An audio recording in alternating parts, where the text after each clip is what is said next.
Hello friends, welcome to Best Tutor. This is Rama Vishwanathan.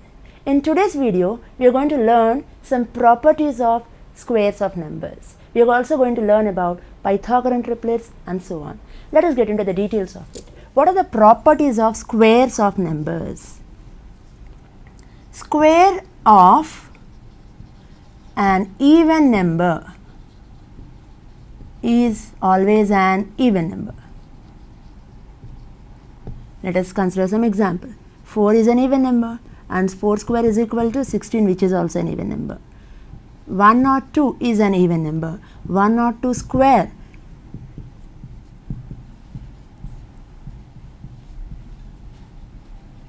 this is one procedure, and we also have one more procedure to find out the squares of such numbers. I am going to explain it right now. The square of 102, which is an even number, is also an even number. Now coming to the procedure of finding the square of 102, we can use expansions. 102 can be written as 100 plus 2 whole square, and this is going to be in the form of a plus b whole square. A plus b whole square is equal to a square plus b square plus 2ab. We have 100 in the place of a and 2 in the place of b, so it's going to be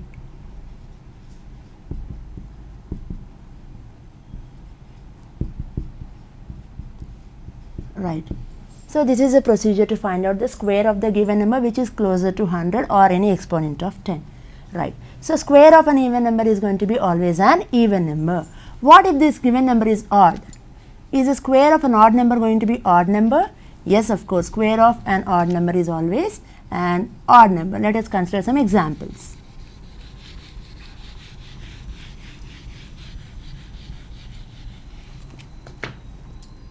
Five square is 25.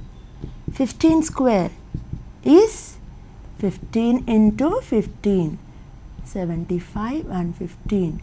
Which is going to be 225. I am going to give you a procedure for this, but 15 square is 225 as of now. 5 is an odd number, its square is an odd number. 15 is an odd number, its square is an odd number.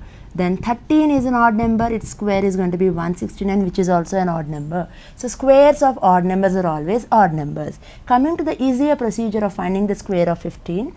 Now we have a procedure to find out the squares of numbers ending with 5. The easier procedure is 15 into 15. We ignore the digits in the tens place. 5 5s are 25, and we multiply 1 with the successor of the 1.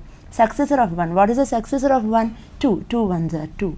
So 225 is the square of 15. Let us consider 35 into 35.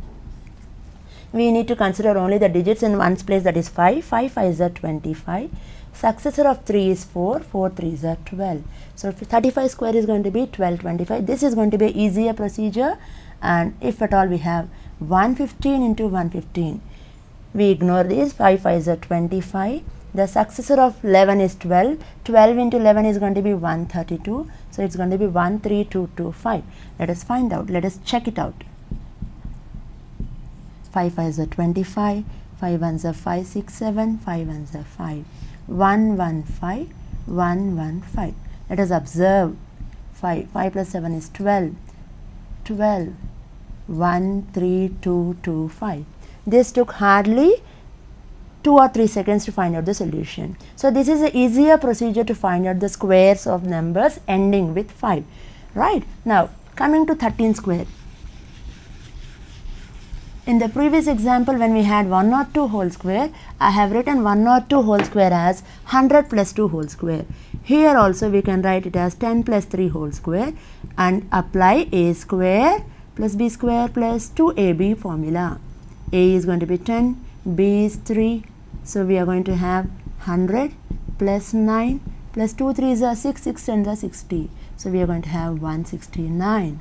So square of an odd number is always an odd number. In the previous property, we have learned that square of an even number is an even number. Now we have learned square of an odd number is odd number.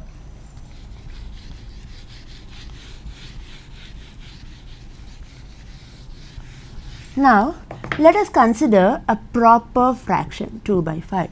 2 by 5 is going to be a proper fraction. The reason being numerator is less than the denominator. What would be the square of this proper fraction? Is it going to be a proper fraction? Yes, 2 by 5 whole square. The other video which you had, laws of exponents, we have dealt with this type of formula. A by b whole to the power of m is going to be a to the power of m by b to the power of m. So 2 by 5 whole square is going to be 2 square by 5 square, which is going to be 4 by 25. Yes, 4 by 25 is also a proper fraction, but this 4 by 25 is less than the given fraction. So this property states that square of a proper fraction is going to be a proper fraction, but always less than the given fraction. 4 by 25 is less than 2 by 5. How do we know it? When we multiply, cross multiply, 4 into 5 is 20, 25 into 2 is 50, and 20 is less than 50. Therefore, 4 by 25 is less than 2 by 5. I repeat this. When we have two fractions, 4 by 25 and 2 by 5, for example, how do we compare the given fractions? Multiply the numerator with the opposite denominator. 4 into 5 is 20, 2 into 25 is 50, 20 is less than 50, therefore this fraction is less than 2 by 5. So we have learned that square of a proper fraction is going to be a proper fraction which is less than the given fraction. We have learned, just now seen, that the square of a proper fraction is always less than the given proper fraction. 1 by 9 is less than 1 by 3. What if at all we have taken a decimal fraction, 0.25. This is less than 1. And what is going to be the square of 0.25? It's going to be 25 square is going to be 625, we have already seen. So 0.25 whole square is going to be 0.0625. And it is clear that 0.25 whole square is less than the given decimal. Observe it properly. 0.0625 is less than the given decimal. So this property states that the square of a decimal fraction which is less than 1 is also going to be a decimal fraction less than 1, but it is going to be less than the original decimal fraction, right? So we have learnt 4 properties of perfect squares till now. We have one more property, 2, 3, 7, 8. These are the numbers to be remembered. What are these numbers specific about? If at all I have a, what are these digits specific about? If at all I have a number ending with this, I am writing some examples here, then these are never going to be a perfect squares. Let us check it. So this property states that a number ending with 2, either of 2, 3, 7 or 8 is not going to be a perfect square. So I have written numbers ending with 2, 3, 7 and 8 correspondingly. Let us check if it is a perfect square or not. 12. If we use the prime factorization method, 2 6 are 12, 2 3s are 6. So 3 is left unpaired, so it is not a perfect square. 143. 11 1s are 11, 11 3s are 13. So it is not a perfect square. 297. Is it divisible by 2? No. Is it divisible by 3? 7 plus 9 plus 2 is 18. Yes, it is divisible by 3. 3 9s are 27, 3 9s are 27. Then again, 3 33s are 99. 3 11s are 33. So there are 2 prime numbers which are left unpaired. So this is also not a perfect square. Coming to 4008. It is divisible by 2. 2 2s are 4. It's going to be 2004. Then again, if I divide by 2, it's going to be 1002. 251, 501. It is divisible by 3. Yes, 3 1s are 3, 3 6s are 18, 3 7s are 21. So 167. It is going to be a perfect square. Sorry, it's going to be a prime number. So we have 3 prime numbers which are left unpaired. So none of these numbers are perfect squares. So the property states that numbers ending with either of 2, 3, 7 or 8 can never be perfect squares. Moving on to the next property, let us consider some numbers here: 20, 430, 500, 16,090. There is some peculiarity regarding these numbers. All the numbers are ending with zeros. Observe the number of zeros. 20 has one number of zero. It ends with one number of zeros. Here,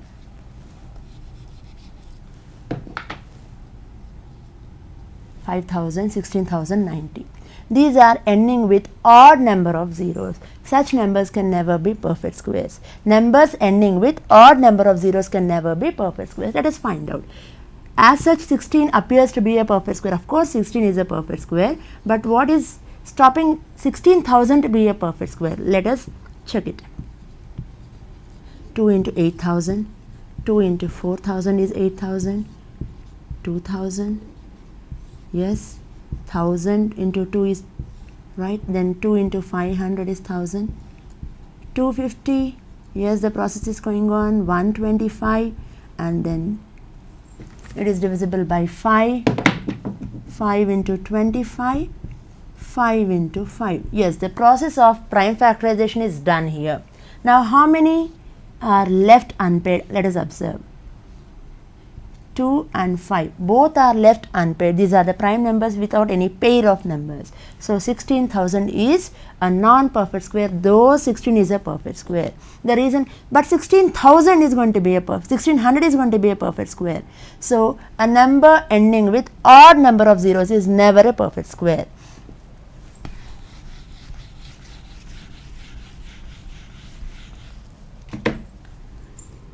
Now,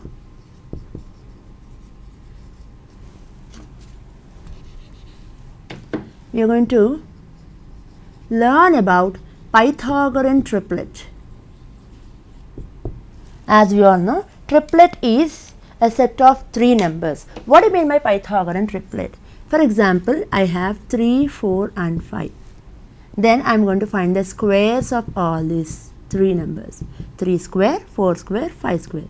3 square, as we know, is 9, 4 square is 16 and 5 square is 25. If we observe, 9 plus 16 is going to be 25. So I can write 25 is equal to 9 plus 16, or 5 square is equal to 3 square plus 4 square. Such a set of three numbers, such a triplet is called as Pythagorean triplet. Pythagorean triplet is a set of three numbers where the square of the largest number is equal to the sum of the squares of the other two numbers. So 5 square is equal to 3 square plus 4 square. This is going to be a Pythagorean triplet. We will move on to a general form of Pythagorean triplet.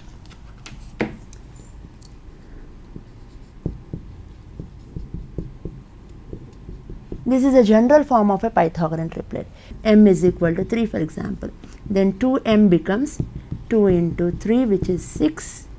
M square minus 1 becomes 3 square minus 1, which is 9 minus 1, 8. M square plus 1 becomes 3 square plus 1, which is equal to 9 plus 1, which is 10. So we have 6, 8, 10 as the three numbers. Now out of these three, 10 is the biggest number. 10 square is 100. 6 square is 36. 8 square is 64. Is it true that 36 plus 64 is 100? Yes, of course. 36 plus 64 is 100. Therefore, this is a Pythagorean triplet. So, this is the general form of Pythagorean triplets. Let us check for m is equal to 2. If m is equal to 2, then 2m is going to be 2 into 2, which is 4. M square minus 1 is going to be 2 square minus 1, which is 4 minus 1, 3. M square plus 1 is going to be 2 square plus 1, which is 4 plus 1, 5. This was the first example we have dealt with. 3, 4, 5 is always a Pythagorean triplet. Why is it named as Pythagorean triplet? We can always construct a right angled triangle with these three as measurements as its sides. 3, 4, 5 is a Pythagorean triplet. This is a right angled triangle. If I consider a right angled triangle and this is Pythagoras theorem. According to Pythagoras theorem, in a right angle triangle, the square of the hypotenuse is equal to the sum of the squares of the other two sides. It is accepting this theorem. So, it is called as a Pythagorean triplet. So, here we have integrated number system and geometry. So, we have learnt about Pythagorean triplet. Let us quickly recap what all we have learnt in this video. We have started learning the properties of squares of numbers. The first property we have learnt is square of an even number is an even number. Next, square of an odd number is an odd number. Square of a proper fraction is also a proper fraction, of course, is a proper fraction and less than the given fraction. The square of a proper fraction a by b is a proper fraction and is always less than the given fraction. Then similarly, square of a decimal whose value is less than 1 is always less than the given decimal fraction. For example, I choose 0.1. 0.1 whole square is going to be 0.01. It is also a decimal fraction which is less than 1 and also less than the given fraction.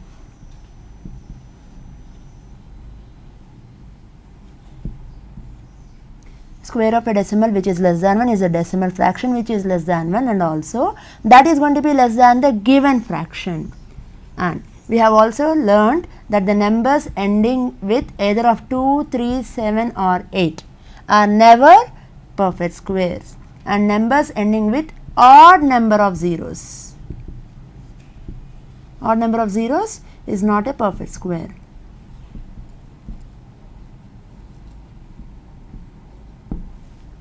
And lastly, we have learnt about Pythagorean triplets. So, these are the properties of squares of numbers we have learned today, and we have learnt in detail about all the properties with suitable examples. Thank you.